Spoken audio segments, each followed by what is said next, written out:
Have you ever stopped to think, what would the police do if they actually came face to face with an alien? Sounds crazy, right? But something they never meant for you to see just came to light. A secret document filled with protocols, instructions, even safety procedures, quietly handed to American police officers.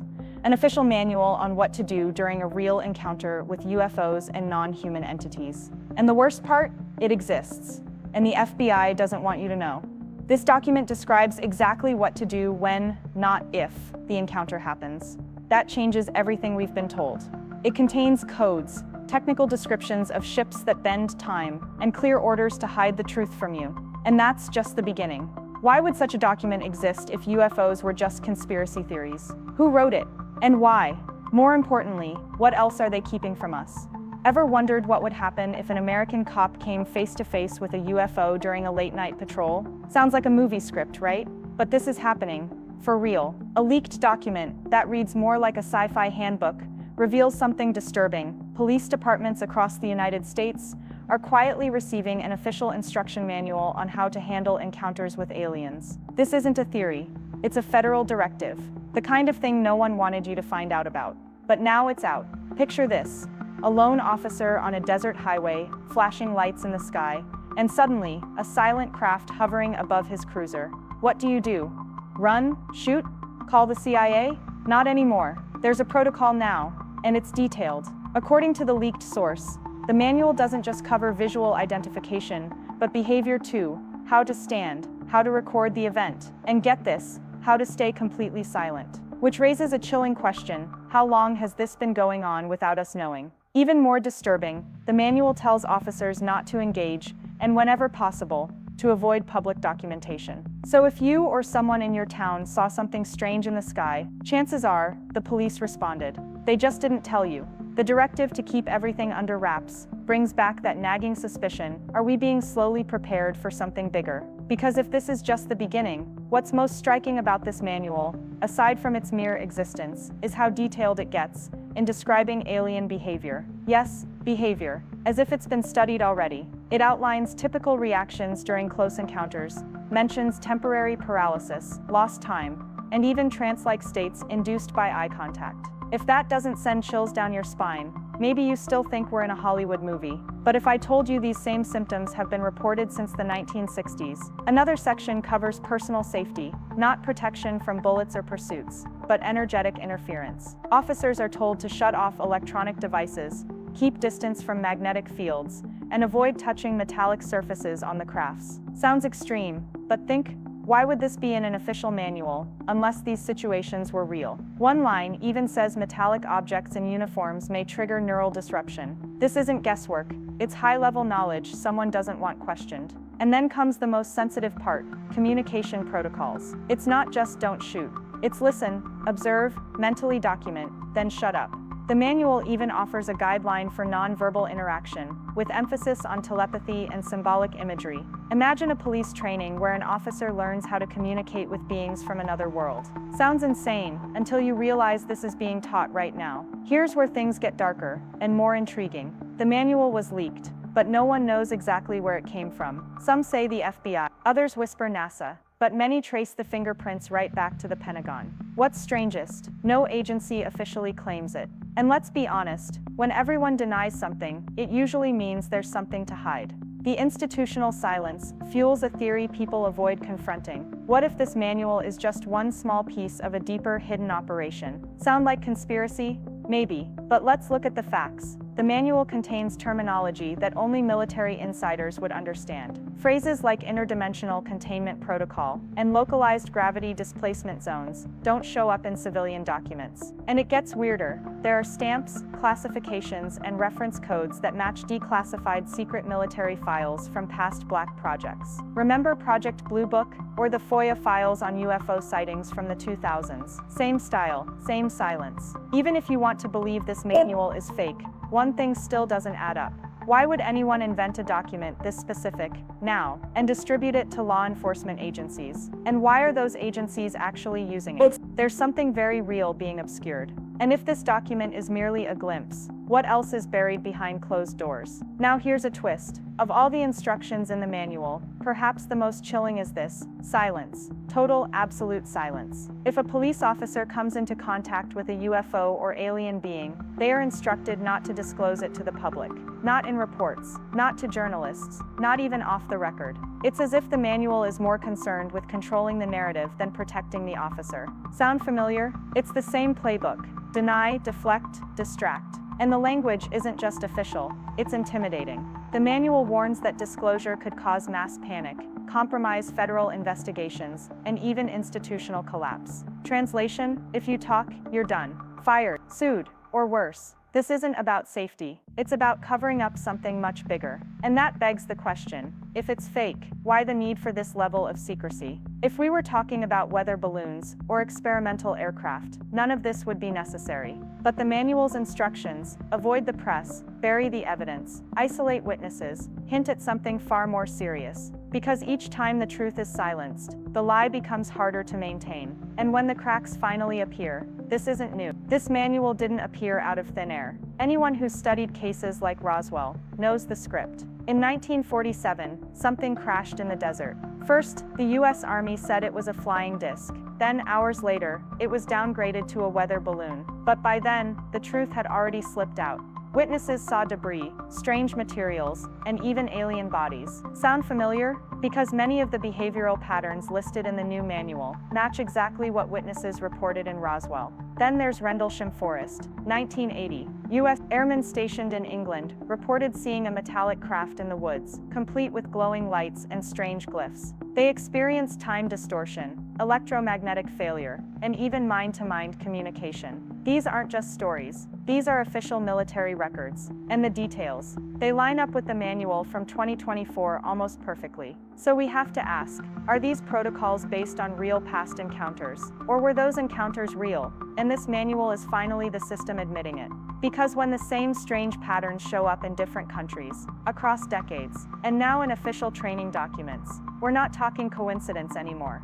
We're talking disclosure, in disguise. Buried inside the manual is something most readers miss, but it's huge: a classification system. Encounters with UFOs and aliens are categorized by levels, just like they were back in the days of the Project Blue Book. Remember the Hynek scale? First kind, second kind, third kind. Well, it's back.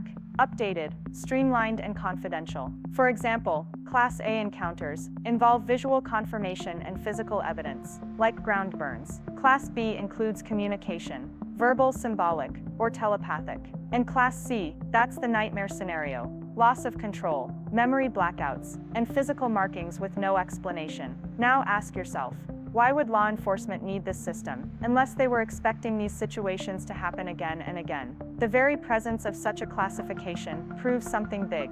Encounters aren't rare anymore. They're tracked, filed, and followed up. Officers are told to observe, report internally, and never discuss externally. But with every new classification, we get one step closer to the realization that this isn't a secret being contained, it's a reality being managed. Take a deep breath, because this part is heavy. The manual mentions that some officers, not all, only those cleared, went through hands-on training. And no, we're not talking about firearm drills or riot control. We're talking about simulated contact with non-human entities. Police officers, right here in the United States, were placed in immersive scenarios where they practiced interacting with aliens, with full protocols, scripted dialogue, and even replica crafts. Here's the wild part. The training didn't focus on defense, but on emotional control and symbolic communication. The goal wasn't to fight, it was to stay calm, analyze, and document. According to anonymous sources, the sessions included dark rooms, low-frequency sounds, and in some cases, a glowing humanoid figure appearing in front of them. Sounds like fiction? Maybe. But it's being done today as part of national security prep. And let's be honest, no government trains people for make-believe. If they're simulating this, it's because something real triggered it. The only question left is, are they training to respond to new events, or to something they already know is here? This isn't just a behavior guide. Some sections of the manual go into terrifyingly specific detail about the technology associated with UFOs and aliens. And it's not sci-fi stuff anymore. We're talking anti-gravity propulsion, time distortion zones, and electromagnetic blackout fields. If this was fan fiction, we'd laugh. But when it's in an official training document, we listen. One section warns about gravity anomalies, where objects or people may feel lighter, or completely lose orientation. Another alerts officers that during Class B or C encounters, time may slow down, stop or skip forward. Even watches and body cams have reportedly failed mid-incident. And then there's the blackout effect. Radios, vehicles, phones, all disabled by the craft's presence. These are things thousands of civilians have reported for decades, but now they're in a manual. And that brings up a terrifying thought. If the tech described in the manual really exists, then the beings using it are far beyond us, not just in distance, but in evolution. Which begs the question, are we being studied or warned? What's scarier than facing a UFO? Talking about it after. Several officers have reportedly followed this manual in real life, but almost none of them speak publicly. Why? Because they're afraid, not of ridicule, but of retaliation. Suspicious firings, lost pensions, visits from people who don't carry badges, but have all the authority. You get the picture. One officer in California responded to a strange call on a rural property. Lights in the sky, static on the radio, then silence. He filed the report and was told to delete it. Later, someone from the agency told him it was a weather glitch. The officer never worked night patrol again. Another in Arizona described a full power shutdown during a pursuit, followed by unexplained markings on his patrol car. When he mentioned it, transferred instantly. These aren't just random ghost stories. These are trained professionals who have everything to lose. And yet, in the shadows they whisper, what we saw was real. But the scariest part, many of them say they still feel watched, as if the contact never really ended. Here's where it gets even more twisted. It's not just the government. Major private tech corporations, the kind with billion-dollar defense contracts, are quietly helping build tools to deal with UFOs. Companies that work with NASA, DARPA, and classified weapons programs are now reportedly developing scanners for magnetic fields, AI-powered language analyzers for non-human communication,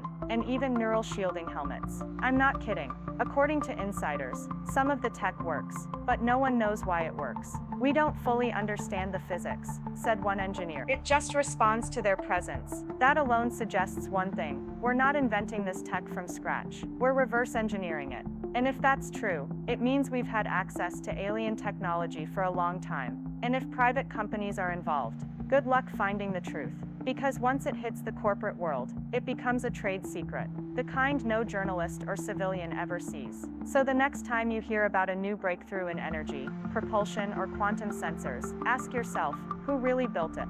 There's something about this manual that feels incomplete, like it's only part of something. Analysts, insiders, and even ex-military personnel have begun floating a bold theory that this document isn't the whole plan, it's just the first step.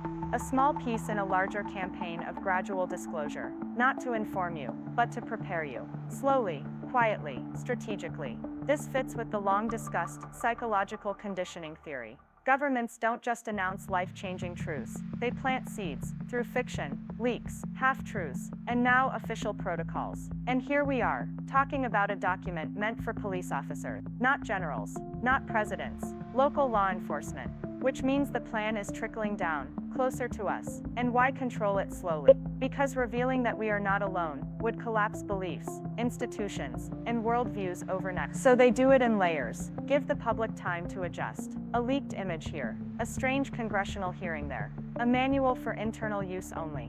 But piece by piece, the full picture starts to form. And once it does, there's no turning back. Between the lines of the manual, there's one section people overlook, and it's one of the most chilling. It talks about the mental effects on officers after contact. Not fear, not confusion. Trauma, deep psychological shifts, anxiety, sleep disruption, memory gaps. Some officers experience panic attacks when seeing flashing lights. Others report compulsively drawing symbols they don't understand. One even said, "I don't feel alone anymore, even when I'm alone." In one case, an officer began dreaming in a language he'd never heard. He started speaking parts of it out loud. His family thought he was possessed. Turns out, other officers from different states had experienced similar symptoms. The patterns match, and yet, the manual doesn't suggest medical care, just time off, evaluation, silence. And here's the worst part.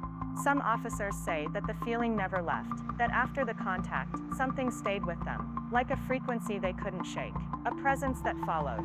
And when your mind becomes the battlefield, who do you call? With all this going on, you'd expect headlines, Right, primetime news, breaking reports, documentaries. But no, nothing.